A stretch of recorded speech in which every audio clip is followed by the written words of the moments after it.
Hi everyone, it's 2:20 p.m. here in Vienna, Austria, and in the Philippines it's 8:20 ng gabi. So ngayon guys, malamig na naman, kaya tinignan ko yung locker ko anong meron doon guys. At na-shock ako guys, meron pala akong odong. So ngayon guys, nagluto ako agad ng odong kasi meron din akong sardines.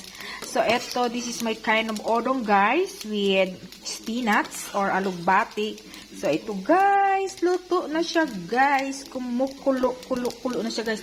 Ay, namiss ko to guys. Actually guys, ang sarap niya guys. And syempre guys, merong konting kanin na natira. So, gi-fried rice ko na rin siya guys. Ayan. So, ito ang aking kakainin guys. Eto guys, ang sarap ng odong guys. Grabe, ilang taon din akong nakatikim nito.